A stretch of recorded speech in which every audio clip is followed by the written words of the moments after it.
Baik, terima kasih Mbak Bella. Assalamualaikum warahmatullahi wabarakatuh. Waalaikumsalam. Waalaikumsalam warahmatullahi wabarakatuh. Selamat pagi dan salam sejahtera untuk kita semua. Mohon izin Prof. Jo, Pak Dr. Riawan. Ini mestinya kalau urut senior ini mestinya Pak Prof. Riawan dulu ini. Tapi mungkin karena saya junior jadi ditaruh di tengah. Nanti kalau di belakang khawatir nggak ada bahan lagi saya. Jadi mohon izin Pak Dr. Riawan untuk menyampaikan materi terlebih dahulu. Saya diminta oleh panitia untuk menyampaikan topik tentang politik hukum pengaturan penjabat kepala daerah. Screen saya sudah nampak, Mbak Bella? Ya, Sudah, Pak, Mas. sudah Oke. terlihat. Baik, saya sedikit saja karena sebagiannya tadi juga sudah diulas secara luar biasa oleh Prof. Jo berkaitan dengan soal tentang penjabat kepala daerah ini. Saya ingin melihat dari perspektif hukum tata negara. Yang pertama, saya ingin memulai dari dasar konstitusional pilkada. Jadi sebagaimana sudah kita ketahui bersama bahwa secara konstitusi aturan tentang pilkada itu ada di dalam pasal 18 ayat 4. Yang di situ menegaskan bahwa gubernur, bupati, wali kota masing-masing sebagai kepala daerah provinsi, kabupaten kota dipilih secara demokratis. Jadi memang berbeda dengan pemilu untuk presiden, DPR, DPD, dan DPRD yang konstitusi menyebutnya secara eksplisit harus dilakukan secara langsung. Untuk pilkada ini menggunakan terminologi dipilih secara demokratis. Nah, pada tahun 2004 ada putusan Mahkamah Konstitusi yang telah memberi tafsir terhadap makna dipilih secara demokratis ini. Intinya, berdasarkan putusan MK tahun 2004 itu bahwa dipilih secara demokratis itu boleh dengan pilihan langsung sebagaimana Pilpres dan Pileg, tapi boleh juga dengan cara-cara lain. Misalnya cara lain itu dipilih melalui mekanisme perwakilan oleh DPRD. Nah, itu menurut MK juga adalah cara yang demokratis. Nah, ini saya penting untuk saya kemukakan mengawali presentasi saya untuk nanti melihat bagaimana seharusnya kita memposisikan nanti seleksi terhadap PJS kepala daerah ini.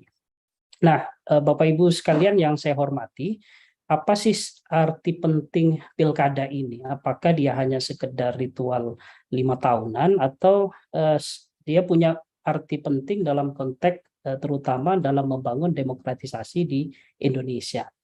Kalau kita membaca dalam berbagai kajian literatur, misalnya yang disampaikan oleh Smith ini, demokrasi lokal yang bentuk implementasinya salah satunya adalah pelaksanaan pilkada itu punya satu makna penting terutama dalam rangka untuk menopang terhadap baiknya demokrasi di level nasional. Jadi kajian dari Smith ini intinya mengatakan bahwa demokrasi nasional di level nasional itu mustahil bisa baik, bisa terlaksana secara beradab ketika pada level demokrasi lokalnya itu masih bermasalah gitu ya. Nah, sehingga pilkada kalau kita bicara dalam konteks pembangunan demokrasi di Indonesia, ini sebenarnya memegang peranan yang sangat penting. Sebab melalui aktivitas pilkada sebagai salah satu bentuk demokrasi di level lokal, inilah yang nanti akan menentukan suram tidaknya demokrasi kita secara menyeluruh dalam konteks kehidupan di Indonesia. Ada beberapa argumentasi yang dibangun oleh Smith ini untuk menyebut pentingnya demokrasi di level daerah bagi dalam rangka untuk memunculkan demokrasi di tingkat nasional yang lebih baik gitu ya. Yang pertama adalah dia mengatakan demokrasi pemerintahan di daerah itu adalah ajang pendidikan politik gitu ya. Jadi karena pada prinsipnya rakyat penduduk itu ada di daerah, maka pelaksanaan demokrasi di level lokal ini punya makna sebagai ajang untuk mendewasakan pemilih gitu dalam ikut berkontestasi dalam pemilu secara khusus dan dalam berdemokrasi secara umum gitu ya. Lalu yang kedua, demokrasi di daerah dianggap mampu menyuguhkan kualitas partisipasi yang lebih baik dibandingkan kalau terjadi di tingkat nasional.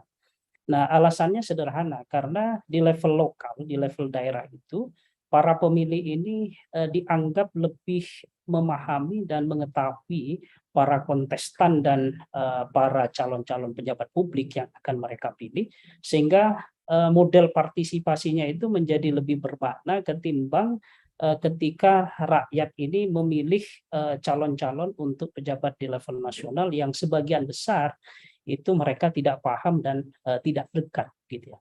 Lalu yang ketiga, legitimasi pemerintahan pusat akan mengalami penguatan jika terjadi reformasi dan demokratisasi di tingkat lokal. Jadi artinya kepercayaan masyarakat terhadap pemerintah pusat, lembaga-lembaga negara di level pusat itu akan semakin menguat ketika pada saat yang bersamaan pusat juga melakukan upaya-upaya untuk melakukan demokratisasi pada pemerintahan-pemerintahan di tingkat lokal. Nah, yang tidak kalah penting, yang keempat adalah demokratisasi di level daerah ini dipandang sebagai mekanisme kontrol atas perilaku pemerintah pusat yang cenderung antidemokratis dalam suatu pemerintahan yang sentralistik gitu ya. Jadi artinya ketika terjadi proses demokratisasi yang baik di level daerah, ini akan menjadi satu mekanisme yang efektif untuk rakyat terus mengontrol bagaimana aktivitas demokrasi di level pemerintahan nasional atau pusat. Nah, sehingga dengan demikian pilkada dalam kacamata ini punya makna yang sangat besar sekali dan sangat mendalam bagi pembangunan demokrasi kita. Jadi dia bukan hanya sekedar ritual 5 tahunan untuk memilih kepala daerah secara langsung oleh rakyat, tapi dia punya kontribusi baik secara langsung maupun tidak langsung dalam memperbaiki kualitas demokrasi secara nasional. Nah, Bapak Ibu sekalian, dalam konteks sistem ketatanegaraan di Indonesia, pilkada ini secara teknis, prosedural banyak mengalami perubahan-perubahan, gitu ya. Baik sebelumnya dulu di awal-awal kita merdeka, kepala daerah itu lebih banyak ditunjuk oleh pejabat pusat, lalu kemudian berubah dipilih oleh DPRD, tapi pilihannya harus diusulkan kepada presiden, nanti presiden yang akan menentukan siapa yang akan dipilih, lalu berubah lagi sepenuhnya menjadi kewenangan DPRD, lalu berubah lagi sekarang dengan pilihan langsung. Nah, salah satu perubahan juga dalam konteks pilkada itu adalah desain pelaksanaannya yang akan diserentakkan gitu ya. Yang sebenarnya tadi sudah disampaikan oleh Prof. Jo, tidak ada argumentasi yang cukup kuat kenapa harus serentak begitu. Tapi ini kebijakan yang hari ini sedang ingin diimplementasikan oleh pemerintah, sehingga berkonsekuensi kemudian 2 tahun 22 sampai 2004 kelak ini ada kekosongan, sehingga lalu ada penunjukan PJS gitu ya. Nah, ini secara skematis saya kira yang menjadi kebijakan untuk pilkada serentak kita tahun 2015 itu adalah awal periode pertama, gelombang pertama pilkada serentak. Setelah itu dilanjut di 2017, 2018, 2020, ini terakhir 2022, 2023 itu tidak ada karena nanti akan diserentakkan di 2024 gitu ya. Nah, seperti yang juga sekali lagi tadi sudah disampaikan oleh Prof. Jo, ini kurang lebih akan ada 271 kepala daerah yang kosong untuk tahun 2022 dan 2023. Dengan pembagian di 2022 itu 101, 2023 itu 170. Nah, terkait dengan kekosongan ini, peraturan perundang-undangan sudah mengatur bahwa akan diangkat pejabat gubernur, pejabat bupati, dan wali kota, gitu ya. Jadi ini masa waktunya adalah 1 tahun dan dapat diperpanjang 1 tahun berikutnya dengan orang yang sama atau dengan orang yang berbeda, gitu ya. Nah, bagaimana mekanisme pengangkatannya? Untuk PJS gubernur itu ditunjuk oleh menteri, PJS bupati, wali kota ditunjuk oleh menteri atas usul gubernur, tapi dalam hal melaksanakan kepentingan strategis nasional, PJS bupati, wali kota itu dapat langsung ditunjuk oleh menteri tanpa usulan gubernur. Lalu PJS gubernur, bupati ditetapkan dengan keputusan menteri. Jadi ini yang tadi juga sudah disampaikan bahwa ada potensi politisasi dalam pengambilan kebijakan dalam pengangkatan PJS ini, gitu ya. Misalnya melaksanakan kepentingan strategis nasional itu ukurannya apa, gitu ya. Ini kan menjadi tafsir yang subjektif dari pemerintah, gitu ya, sehingga dia tidak perlu untuk melewati usulan dari gubernur, sehingga dampaknya sebagaimana yang sudah kita ikuti ada beberapa praktek penunjukan PJS yang justru itu menimbulkan konflik antara pemerintah pusat dengan gubernur karena orang yang ditunjuk itu ternyata tidak punya kesamaan visi dan misi dengan gubernur di daerah tertentu. Nah, jadi saya melihat bahwa upaya kita untuk melaksanakan pilkada secara serentak ini hanya sekedar cara, begitu ya. Jadi kalau dalam konteks dalam kehidupan kita sehari-hari itu kan ada tujuan, ada cara, gitu ya. Nah, saya kira tujuan terpenting dari pilkada adalah ini tadi. Sementara keserentakan ini adalah cara. Nah, karena pilkada ini adalah hanya cara, maka catatannya adalah dia tidak boleh lalu merusak terhadap tujuan utama dilaksanakannya pilkada.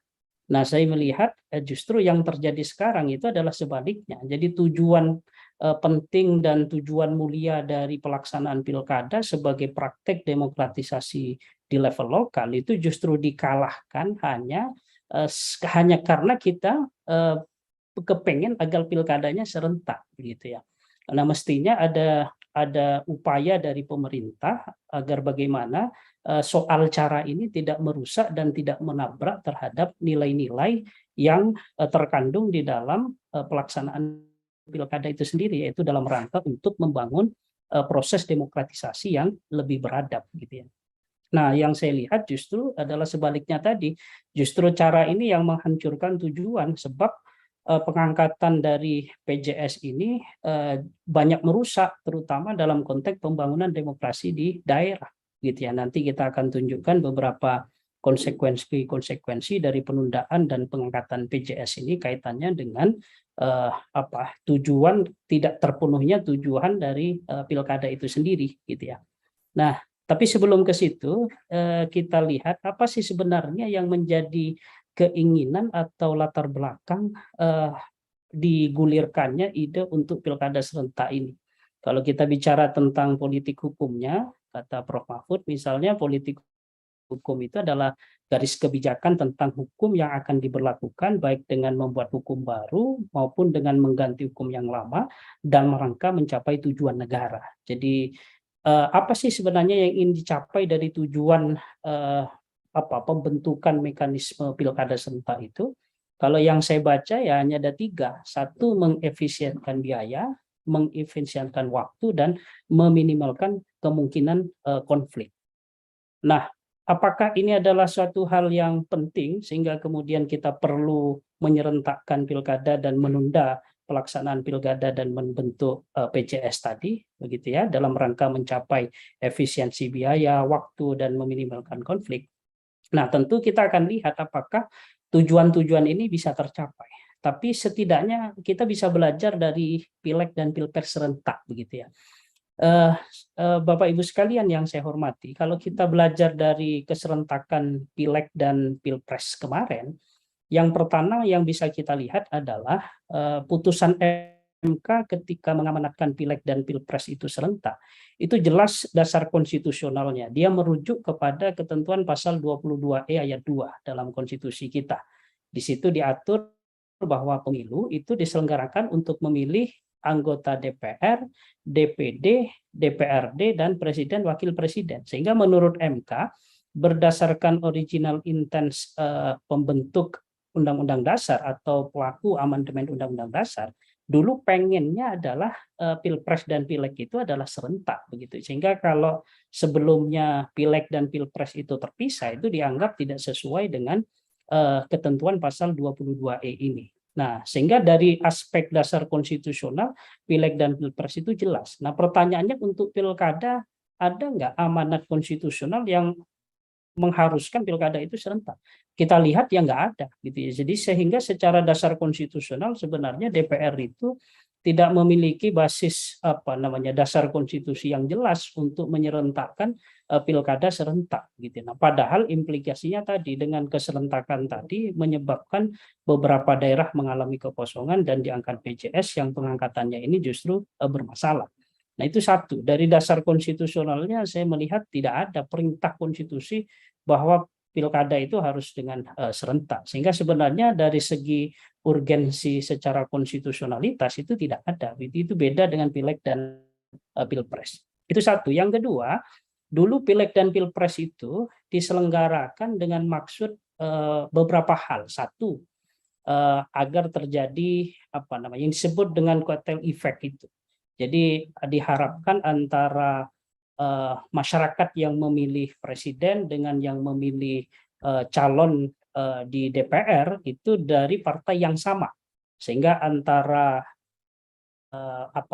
pemenang eksekutif dengan pemenang legislatif itu akan sama, sehingga efektivitas pemerintahan itu akan tercapai.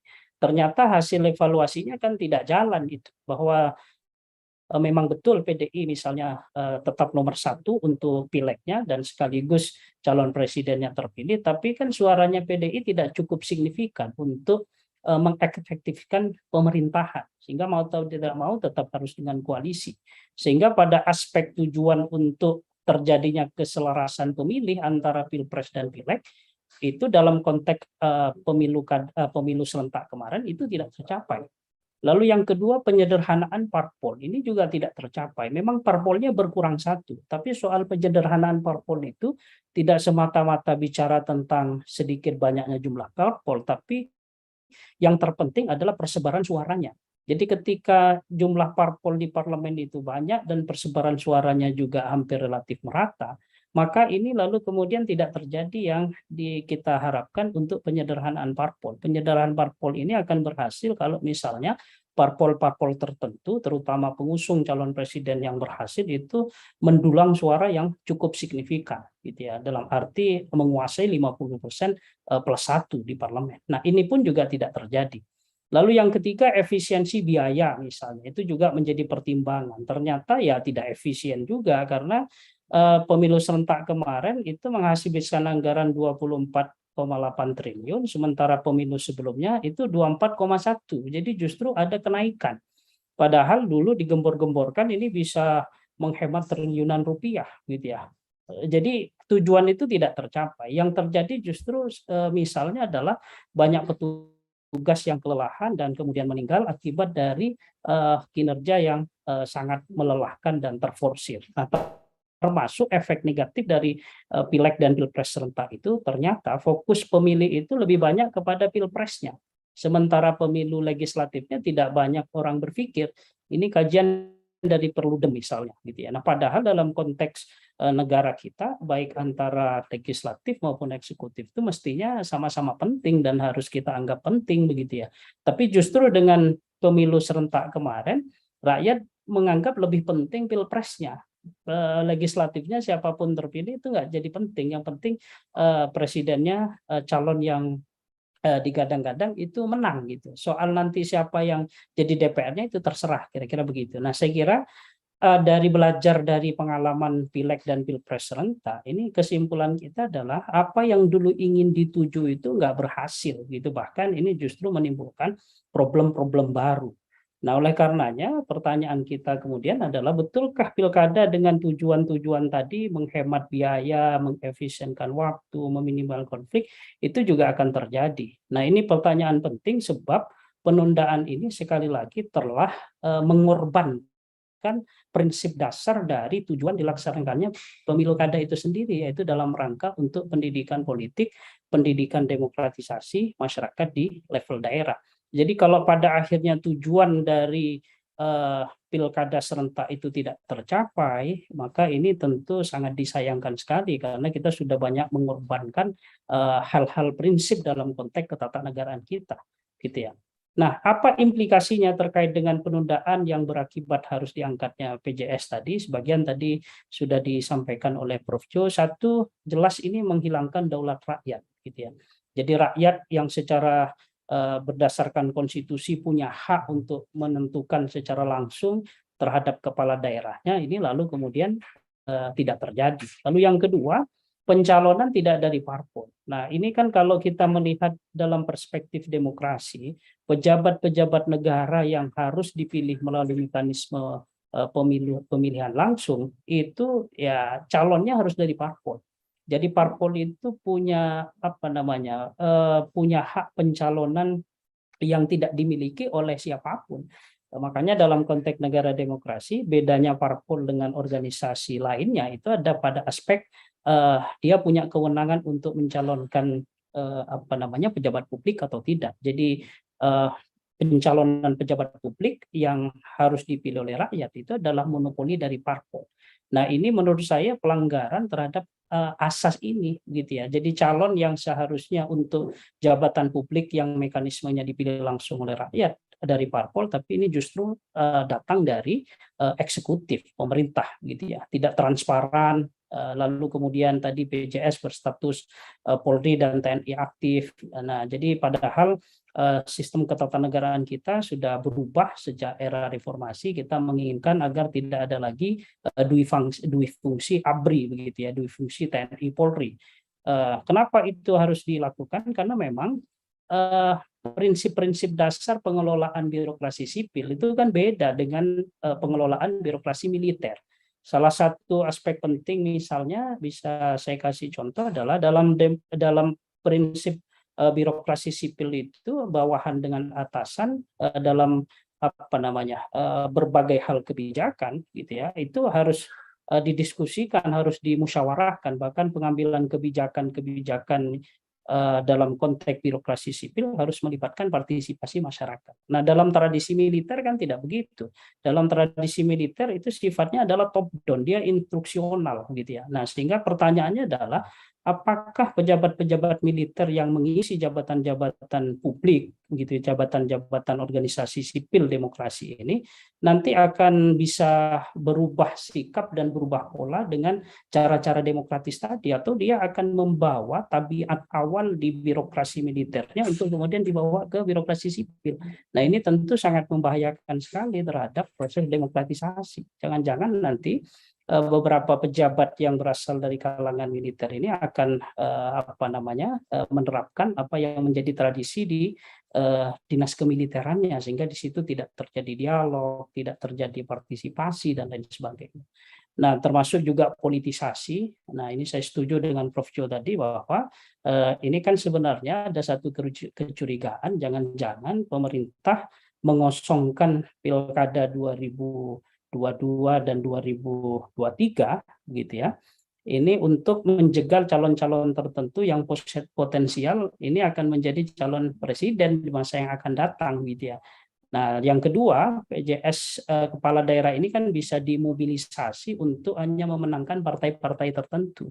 Nah, ini tentu berbahaya karena yang menjadi pertaruhan kita adalah wibawa dari pemilu 2024 besok. Nanti kita akan lihat apakah kekhawatiran seperti ini terjadi atau tidak gitu ya. Kalau itu sampai terjadi, ini tentu sangat disayangkan sekali gitu ya. Kalau PJS yang jumlahnya 271 tadi digunakan oleh kekuatan politik tertentu untuk memenangkan partai tertentu. Nah, terakhir ya tentu adalah problem kewenangan PJS. Jadi memang secara hukum PJS ini kan kewenangannya terbatas, tidak sama dengan pejabat definitif. Makanya muncul SE dan sebagainya, ini menurut saya adalah sebagai apa namanya konsekuensi yang memang harus dilakukan, sebab karena masa jabatan dari PJS ini begitu panjang, kalau kemudian dia tugasnya terbatas, kewenangannya terbatas, akan banyak pelayanan-pelayanan publik yang kemudian tidak bisa dilakukan oleh PJS ini. Makanya lalu keluar SE yang secara prinsip hukum sebenarnya ini kan bermasalah gitu, karena dia bertentangan dengan peraturan yang lebih tinggi. Nah, mestinya DPR dan pemerintah sebelum memutuskan untuk menghentikan pelaksanaan pilkada dan diganti dengan PJS, itu sudah harus memikirkan jauh ke sana gitu. Jangan kemudian di tengah jalan lalu muncul problem diselesaikan dengan cara-cara yang bertentangan dengan hukum gitu ya. Dari awal sebenarnya sudah diingatkan bahwa PJS yang terlalu lama ini potensi akan menyebabkan pelayanan terhadap masyarakat itu terganggu, karena memang kewenangan dan tugas yang akan diemban oleh PJS ini sangat terbatas gitu ya. Nah, ini saya kira juga satu hal yang menjadi problem secara hukum gitu. Di satu sisi PJS memang butuh ditambah kewenangannya, tapi itu penambahan itu kan bertentangan dengan hukum gitu ya.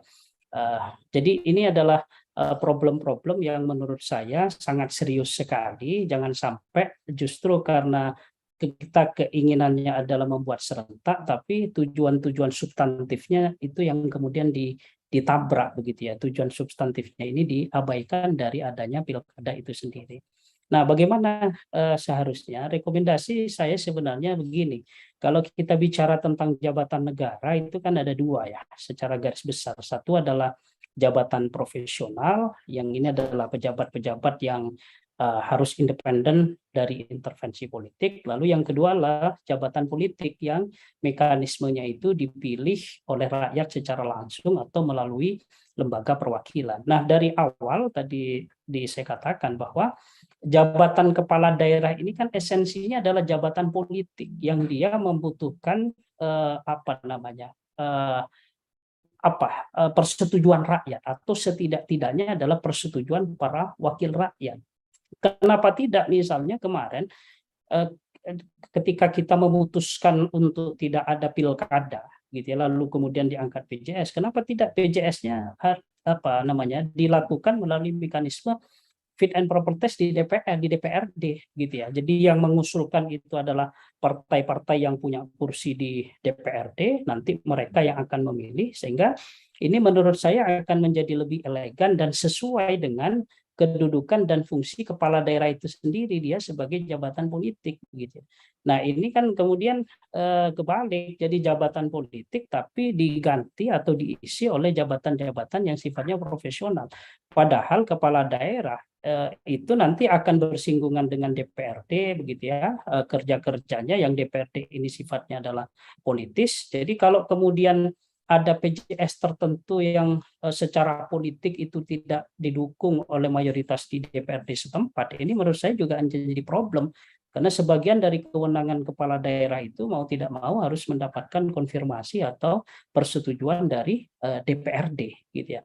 Nah, ini saya kira kalau memang masih memungkinkan untuk dilakukan perubahan untuk pengisian jabatan PJS yang masih akan datang ini, yang belum terlaksana, penting juga mungkin dipikirkan perubahan mekanisme ini, sehingga beberapa kekhawatiran tadi bahwa PJS ini hanya akan menjadi kepanjangan tangan dari partai tertentu begitu ya, dari elit-elit tertentu, itu tidak akan terjadi kalau mekanismenya ini diserahkan kepada DPRD setempat, sehingga dia secara legitimasi politik itu dapat gitu ya, lalu kemudian mengganti posisi jabatan yang memang seharusnya dipilih oleh rakyat atau setidak-tidaknya mendapatkan persetujuan dari para wakil rakyat. Nah, saya kira itu Mbak Bella dari saya, kurang dan lebihnya mohon maaf. Wabillahi taufiq wal hidayah. Assalamualaikum warahmatullahi wabarakatuh.